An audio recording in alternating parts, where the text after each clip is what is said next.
అందరికీ నమస్కారం అండి. ఈరోజు వీడియోలో హెల్తీగా శనగల ప్రసాదం ఎలా చేయాలో చూద్దాం. ఇది ఈవినింగు పిల్లలకి స్నాక్స్‌గా పెట్టొచ్చు, బ్రేక్‌ఫాస్ట్‌గా కూడా తినవచ్చు. చాలా టేస్టీగా ఉంటాయి. తప్పకుండా ట్రై చేయండి.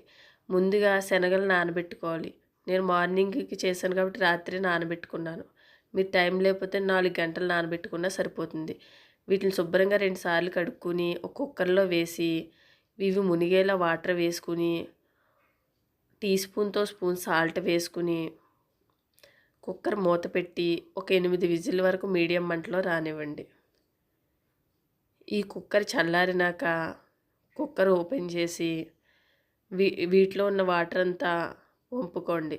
నేనైతే జాలీలో వేసాను ఇలాగా. ఈ విధంగా ఉడికితే సరిపోతుంది. ఇవి పక్కన పెట్టుకోండి. స్టవ్ వెలిగించి ఒక ప్యాన్ పెట్టుకుని ప్యాన్ బాగా వేడెక్కినాక సిమ్లో పెట్టండి. ఇందులో 2 స్పూన్లు ఆయిల్ వేసుకుని ఒక స్పూన్ శనగపప్పు, ఒక స్పూన్ మినప్పప్పు వేసుకుని ఒకసారి కలుపుకున్నాక టీ స్పూన్‌తో స్పూన్ జీలకర్ర, అర స్పూన్ ఆవాలు వేసుకుని 2 ఎండుమిర్చి సగంగా కట్ చేసి వేసుకుని మళ్ళీ ఒకసారి కలుపుకోండి.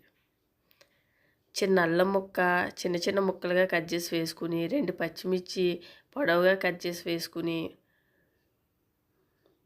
కొద్దిగా కరివేపాకు వేసుకుని కలపండి. ఈ పోపు పూర్తిగా వేగినాక ముందుగా ఉడికించుకునే శనగలను ఇందులో వేసుకుని ముందే సాల్ట్ వేసుకున్నాం కాబట్టి కొద్దిగా వేసుకుంటే సరిపోతుంది. కొద్దిగా సాల్టు, కొద్దిగా పసుపు వేసుకుని ఒకసారి కలుపుకున్నాక ఒక 5 నిమిషాలు ఇలా మగ్గినాక అర స్పూన్ కారం వేసుకుని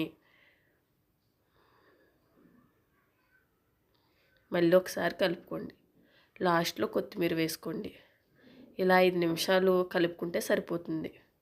అంతేనండి. ఈ వీడియో మీకు నచ్చినట్లయితే లైక్, షేర్, సబ్స్క్రైబ్ చేసుకోండి. సబ్స్క్రైబ్ తప్పకుండా చేయండి. Thank you for watching.